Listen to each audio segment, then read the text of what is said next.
আমি আপনাদের সিজন সোম। এক পেয়ালা গরম চা আর মেঘে ঢাকা একটি সকালকে সঙ্গী করে শুরু করছি আজকের রেসিপি। কান্ট্রি চিকেন বা দেশি মুরগির এই ঝোলটি শীতের দুপুরে বা রাত্রে গরম ভাত বা রুটির সাথে আপনাকে দেবে উষ্ণ আলিঙ্গন।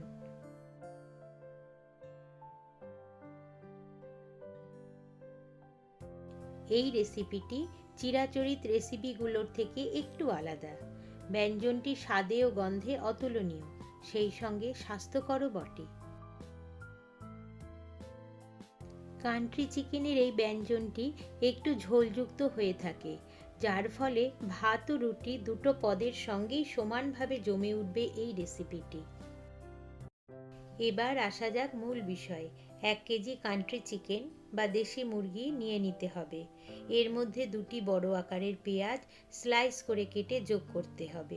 আর অবশ্যই মনে রাখতে হবে পুরো রান্নাটি প্রেসার কুকারের মধ্যেই করতে হবে। এবার একটি বড় আকারের টমেটো কুচি ও একটি ছোট বাটির 1 বাটি আদা, লঙ্কা, রসুন ও ধনেপাতা একসঙ্গে বেটে যোগ করতে হবে। 1.5 চা চামচ হলুদ গুঁড়ো, স্বাদ অনুযায়ী নুন, 1.5 চা চামচ কাশ্মীরি লঙ্কার গুঁড়ো এবং হাফ কাপের মতন সর্ষের তেল যোগ করে ভালো করে মিশিয়ে নিতে হবে।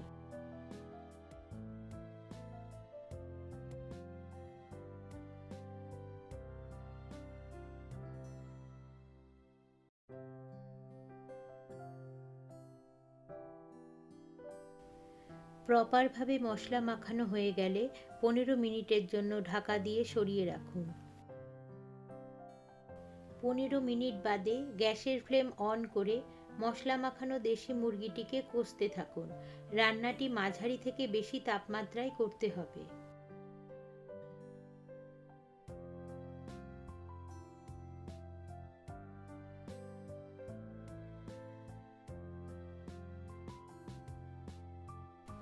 একটি ওলকপিকে 4 টুকরো করে চিকেনের মধ্যে যোগ করে একসঙ্গে ভালো করে কষুন। শীতের দিনে ওলকপির স্বাদের কোনো তুলনাই হয় না। চিকেনের সংস্পর্শে ওলকপি রাজকীয় স্বাদে পরিপূর্ণ হবে। যতই সুন্দর করে পদটি কষবেন ততই স্বাদ আরও বেড়ে যাবে। মনে রাখতে হবে পাকের উপরেই সবসময় স্বাদ নির্ভর করে।